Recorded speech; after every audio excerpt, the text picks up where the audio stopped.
Hi, and welcome back to Thone's Mount Nibbles number 26. True Righteousness, Retribution Part B, Resisting Evil.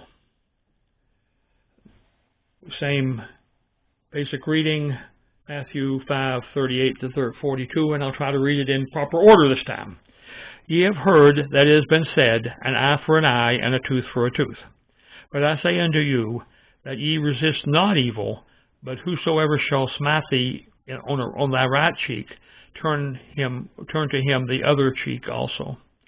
And if any man will sue thee at the law, and take away thy coat, let him have thy cloak also. And whosoever shall compel thee to go a mile, go with him twain. Give to him that asks thee, and from him that would borrow of thee, turn not thou away.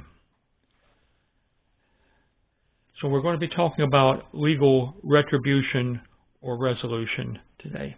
And that's different. This is not punishment. This is more like what we would call a civil suit we're talking about in a courtroom.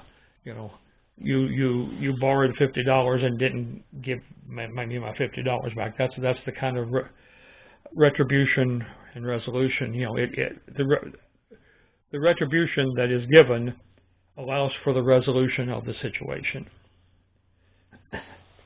Why is this in the Bible? Lawsuits and what they should mean to the believer.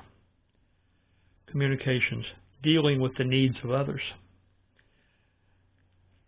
Application to my life. When we are commanded not to resist an evil person, this does not imply that we should not participate in the civil law process. Unlike today, when everybody sues everybody for anything, most lawsuits were legitimate back then. The suing party was likely in the right, and thus entitled to which they were litigating. Under Jewish law, a person was entitled to sue for the ownership of the opponent's tunic. Now let's talk about garments here for a second. It's an ankle-length garment worn against the skin. We would call it a long nightgown, perhaps, in today's parlance.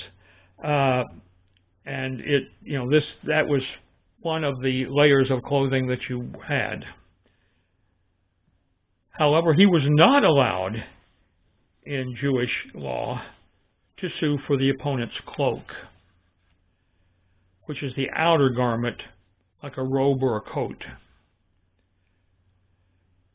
which was important in protecting him against cold weather.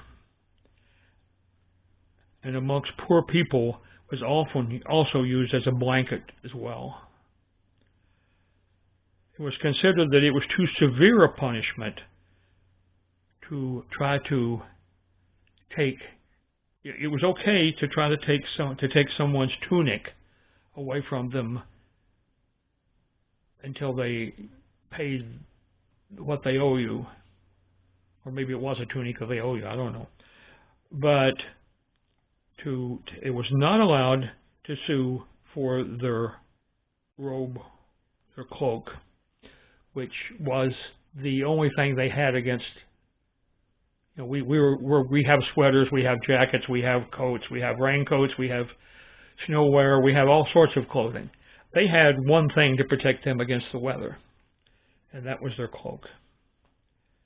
And so the Jewish law just didn't allow, if they thought it was too severe a punishment. Thus, the New Testament world, Jewish law, forbade the awarding of such in the legal system. And that's what all that cloak, but it's saying, give him the cloak too. God says, I see mercy and love balanced with fairness and justice. That's what God looks for. My personal response, Lord, thank you for having such a balanced system of legal proceedings as guidance for our judgments today. We are to, if we are indeed guilty of anything of a civil nature, we should go out of our way to return more than we originally had received. And that's why, you know, it's a big deal to not only give them your tunic, but also give them your cloak. And, you know, I don't know, you know, that there are modesty issues with that as well, but I guess maybe we're talking about people who actually might own multiple of some of these things. I don't know. Can't really decide that, but anyway, that's the end of this one, and we'll see you next time.